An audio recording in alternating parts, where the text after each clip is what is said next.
کامیابی کا اصول میرا اللہ قرآن میں بیان کرتا ہے، اگر کامیابی چاہتے ہو آپ کو 3 باتوں پر عمل کرنا ہے۔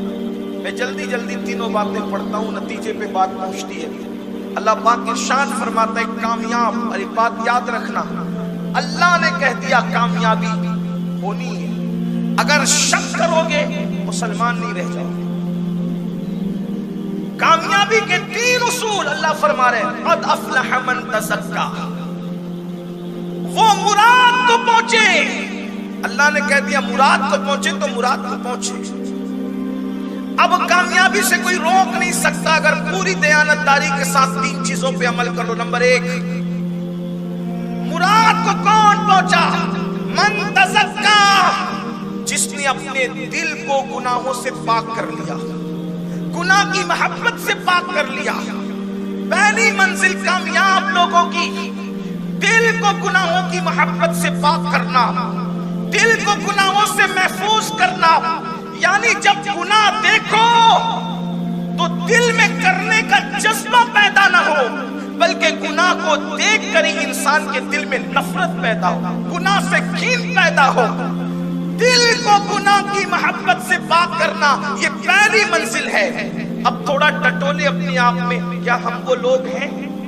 ہمیں تو ہر گناہ سے محبت ہے، ہمیں تو ہر گناہ سے پیار ہے۔ دیکھ لیجئے، فلموں سے لے کر کے گانے سننے تک، گانے سننے سے لے کر کے سود کے دھندے تک، سود کے دھندوں سے لے کر کے شراب اور نشے تک، شراب اور نشے سے لے کر غیبت، چغلی، حرام غذا، یہ ساری چیزوں سے انسان اس قدر اس میں ملوث ہوا کہ اب تو انسان گناہ کو گناہ سمجھتا ہی نہیں۔ پہلی منزل کامیاب لوگوں کی وہ ہے جو گناہ کی محبت سے اپنے دل کو پاک کرتے ہیں۔ ایک بات یہ بھی کہہ دوں، جب تک گناہ کی محبت دل میں ہوگی اس وقت تک ہم سچے عاشق رسول نہیں بن سکتے۔ اور ایک بات آپ کے سامنے یہ بھی واضح کر دی جائے کہ زنا، شراب، جوا، یہ سب تو گناہ کی محبت لوگوں کے دل میں ہے۔ جو طبقہ دیندار کہلاتا ہے وہ یہ سارے گناہ نہیں کرتا، لیکن یہ اس سے بڑے جرم میں مبتلا ہے، جیسے غیبت، حسد، بغض، کینہ، یہ دلوں میں ہے۔ اب بتائیں، کرسی پر اگر پیشاب پڑا ہو تو کیا میں اس پہ بیٹھوں گا؟ آپ بیٹھیں گے؟ کوئی بیٹھے گا؟ جب ایک کرسی پیشاب سے بھری ہو تو اس میں میں اور آپ نہیں بیٹھتے۔ تو جو دل کینے سے بھرا ہو، حسد سے بھرا ہو، بغض سے بھرا ہو، بتائیں اس میں حضور کا عشق کیسے آ سکتا ہے؟ تو کہیں عشق کے نام پر ہم منافقت تو نہیں کر رہے؟ میرے جملے تلخ لگے تو معاف کرنا، جہاں حسد ہوگا وہاں عشق مصطفیٰ کیسے ہوگا؟ جہاں کسی مومن کے لیے دل میں کینہ ہوگا وہاں عشق مصطفیٰ دل میں کیسے ہوگا؟ مجھے حیرت ہے، عاشق رسول بغض اور کینے والا کیسے ہو سکتا ہے؟ ارے عاشقوں کا تو حال یہ ہے کہ عاشقوں کی توجہ تو شیطان کی طرف بھی نہیں جاتی، وہ شیطان کی طرف بھی کبھی متوجہ نہیں ہوتے۔ ایک مرتبہ رابعہ ادویہ سے کسی نے کہا، رابعہ اللہ کی اتنی عبادت کرتی ہے، تجھے شیطان کتنا ستاتا ہوگا؟ تو جواب دیتی ہے، کبھی خیال بھی اس کا نہیں آتا۔ کیوں؟ اس لیے کہ یار کی یاری سے فرصت نہیں ملتی، دشمن کے لیے وقت لائے گا۔ عاشق رسول کہلاتے ہو، پھر غیبت کی کٹریاں لے کر بیٹھتے ہو۔ عاشق رسول کہلاتے ہو، سگے بھائی سے حسد کرتے ہو، پڑوسیوں سے دل میں بغض اور کینہ رکھتے ہو۔ کامیاب نہیں ہو سکتے۔ عشق مصطفیٰ کا دل دادا کہلانا یا عاشق کہلانا آسان ہے، اور عاشق بن جانا مشکل ہے۔ بہت عاشق رسول کہلا چکے، اب ذرا عاشق رسول بننے کی کوشش کرو۔ لیکن یہ بچوں کا کھیل نہیں ہے۔ پھر کہتا ہوں، نمازی بننا آسان ہے، حاجی بننا آسان ہے، غازی بننا آسان ہے، شہید بننا بھی آسان ہے، عاشق رسول بننا آسان نہیں ہے۔ دوسروں کو دیکھنا تو دور کی بات ہے، اب یہ کان ایسی منحوس باتیں بھی سن کر تڑپ رہے ہیں کہ دیور کی نظر سے بھابھی محفوظ نہیں ہے۔ یہ صورتحال ہے، مسلم معاشرے کی صورتحال ہے کہ دیور کی نگاہ سے بھابھی محفوظ نہیں، بہنوئی کی نظر سے سالی محفوظ نہیں، بلکہ بعض مقامات تو وہ آئے ہیں، اللہ اکبر، العیاذ باللہ، العیاذ باللہ، کہ یہ بھی سنا گیا کہ بہن بھی محفوظ نہیں۔ یہ صورتحال ہے کس قوم کی؟ کس قوم کی؟ اللہ کے بندو، عشق بہت بات ہے۔ تو عرض یہ کر رہا تھا کہ قرآن کامیابی کا پہلا اصول بیان کرتا ہے، قد افلح من تزکا، اپنے دل کو پاک کرو، دل پاک۔ اچھا، اب یہ منزل تو آپ تو سوچتی ہوں گے کہ آپ تو آ کے رونا ہی روتے ہیں، کوئی حل بھی تو ہونا چاہیے۔ اب یہ دل پاک کیسے؟ دل پاک کرنے کا بھی تو کوئی طریقہ ہوگا۔ ہاں ہے۔ نمبر 1، کثرت سے درود شریف پڑھو، دل پاک ہوگا۔ لا الہ الا اللہ کلمہ شریف پڑھو، دل پاک ہوگا۔ قرآن کی تلاوت کثرت سے کرو، دل پاک ہوگا۔ اور سب سے آسان طریقہ، کسی پاک دل والے کی صحبت میں جا کر کے بیٹھا کرو، دل پاک ہوگا۔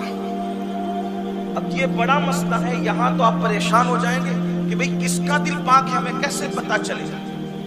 تو پھر اس پر میں آپ کو کوئی خطرے میں نہیں ڈالتا، پھر یہ کہتا ہوں زمین کے اوپر جتنے پیار سب سے کرو، احترام سب کا کرو، عزت سب کی کرو، ہاتھ سب کے چومو، لیکن جا کے وہاں بیٹھو جو زمین کے اندر جا چکے ہیں، اس لیے کہ ان کا دل صاف ہونا یہ یقینی بات ہے۔ موقع ملے تو سرکار دیوان شاہ کے آستانے پہ جا کے بیٹھ جاؤ، حافظ جی بابا کے آستانے پہ جا کر کے بیٹھ جاؤ، اور اللہ نے موقع دیا تو اور بھی میں سب کے نام نہیں جانتا، جو بزرگ آپ کے یہاں کے مشہور ہے وہاں جا کے بیٹھ جاؤ۔ پھر موقع ملے تو پھر ہندوستان کے بادشاہ سلطان الہند سرکار غریب نواز کی بارگاہ میں جا کر کے بیٹھ جاؤ۔ اللہ کی قسم، کوئی مانے نہ مانے، ایک نظر کا سوال ہے، ایک نظر اٹھے گی میرے خواجہ کی اور دل کی تاریکی سب دور ہو جائے گی۔ لیکن آپ وہاں جاتے ہو تو کارخانہ مانگتے، وہاں جاتے ہو تو سائزنگ مانگتے، وہاں جاتے ہو تو تانے بانے کو وہاں نہیں بھولتے، وہاں جاتے ہو تو کپڑے کی دکان، کرانہ دکان، یہ مکان وہ مکان، بیٹا مانگا بیٹا ہوا تو پوتا مانگا، پوتا ہوا تو نواسا مانگا، نواسا ہوا تو پھر اس کا رشتہ مانگا، اسی کے اندر سب گھومتے رہتے ہو۔ ارے نادان، جیسا سخی ہے ویسی عطا مانگ۔ یہ ساری چیزیں تو بھی کر سکتا ہے، اپنے دل کو تبدیل کرنے کی کوشش کر، اپنے دل کو بدلنے کی کوشش کر۔ اللہ کی عزت کی قسم، جس دن تیرا دل صاف ہو جائے گا، تجھے کسی کی دعا کی ضرورت نہ رہے گی، تو جس کے سر پہ ہاتھ رکھ دے گا اس کی قسمت بدل جائے گی، اس کی قسمت تبدیل ہو جائے گی۔ دل صاف کرو، دل پاک کرو۔ بلکہ عطائے رسول ہند الولی سرکار غریب نواز کی کرامتوں میں سے کرامت یہ ہے کہ آپ ہمیشہ آنکھ بند کر کے بیٹھتے تھے۔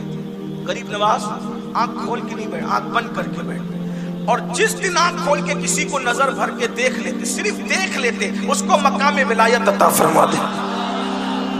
اب میں یہاں حیران ہوں، یا اللہ، جب رسول اللہ کے بیٹے کی نظر میں یہ کمال ہے کہ جس کو نظر بھر کے دیکھ لے اس کو ولایت کا مقام عطا کر دے، جب نواسے کی کیفیت کا یہ عالم ہے تو نانا محمد الرسول اللہ کی شان کا عالم کیا ہے؟ پھر ان کی نگاہ کی تاثیر کیا ہوگی؟ میرے امام کہتے اٹھ گئی جس طرف دم میں دم آ گیا، اس نگاہ عنایت پہ لاکھوں سلام۔ نعرہ تکبیر۔ پہلے اپنے دل کو صاف کرو، پاک کرو۔ اور دل صاف کرنے کا آسان طریقہ یہ بتا دیا نا کہ اللہ والوں کے یہاں جا کے بیٹھو، دعا کرو کہ اللہ ہمارے دل کو صاف کر۔ نمبر 2، اللہ کا ذکر، وَذَكَرَ اسْمَ رَبِّهِ فَصَلَّى، ذکر اللہ کرو، خدا کا ذکر۔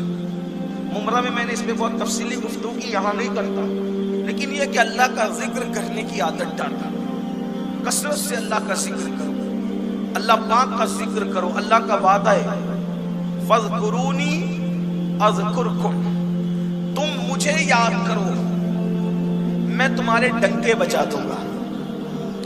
عزت سب چاہتے ہیں لیکن کوئی اللہ کا ذکر کرنا نہیں چاہتا۔ اور یہ جو اللہ والے تھے، صوفیاں تھے، یہ ہر وقت اللہ کا ذکر کرتے تھے۔ قرآن اللہ والوں کی شان بیان کرتا ہے، الذین یذکرون اللہ قیاما وقعودا وعلی جنوبہم، کہ یہ اللہ والے وہ ہیں کہ جب کھڑے ہوتے ہیں تو اللہ کا ذکر کرتے ہیں، یہ جب بیٹھے ہوتے ہیں تو بھی اللہ کا ذکر کرتے ہیں، یہ کروٹوں پہ لیٹتے ہیں تو بھی اللہ کا ذکر کرتے ہیں۔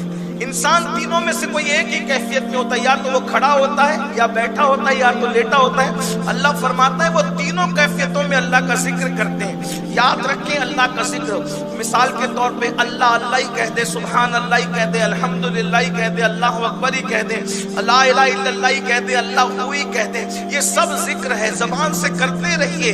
اللہ پاک فرماتا ہے میں تمہارے ڈنکے بجاؤں گا، تمہارے چرچے کروں گا۔ کبھی آپ نے سوچا، کبھی غور کیا، غریب نواز کے لیے، غوث پاک کے لیے، صابر پاک کے لیے، محبوب الہی کے لیے، قطب الدین بختیار کاکی کے لیے پوری تحریکیں بنی ان کو ختم کرنے کے لیے، ان کا ذکر ختم کرنے کے لیے، ان کے نام کے نعروں کے لیے 100 سال تک کے تنظیموں نے محنت کی، ان کو پروموٹ کرنے کے لیے محنت کسی نے نہیں کی۔ توجہ کرنا، گھر جا کر کے اس فلسفے کو سوچنا، ان ولیوں کو پروموٹ کرنے کے لیے کسی نے محنت نہیں کی، لیکن ان کو ختم کرنے کے لیے تحریکیں چلی۔ مفتی لوگ کھڑے ہوئے، یا غوث کہنا شرک ہے، یا خواجہ کا نعرہ لگانا شرک ہے، ان کے نام کی نیاز کرنا شرک ہے۔ مفتی فتویٰ دیتے دیتے مر گیا، اس کی ہڈیاں پگھل گئی، لیکن غریب نواز کے ماننے والے کم نہیں ہوتے، بڑھتے ہی جا رہے ہیں۔ پہلے عرس میں دیکھو کتنی تعداد ہوتی تھی، ابھی کتنی تعداد ہوتی ہے، آپ غور فرمائیں۔ اور اب سے پہلے جو ہمارے باپ دادا لوگ جاتے تھے، کتنے لوگ جاتے تھے، ابھی کتنے جاتے ہیں؟ یعنی بڑھ رہا ہے معاملہ، کم کیوں رہے؟ کیوں؟ اللہ کا وعدہ ہے فَاذْكُرُونِي أَذْكُرْكُمْ، میرا ذکر کرو میں تمہارے چرچے کروں گا۔ ان لوگوں نے کیسے ذکر کیے؟ دریا کے کنارے بیٹھ کے اللہ کو یاد کیا، سمندروں میں اللہ کو یاد کیا، جنگلوں میں اللہ کو یاد کیا، پہاڑوں میں اللہ کو یاد کیا۔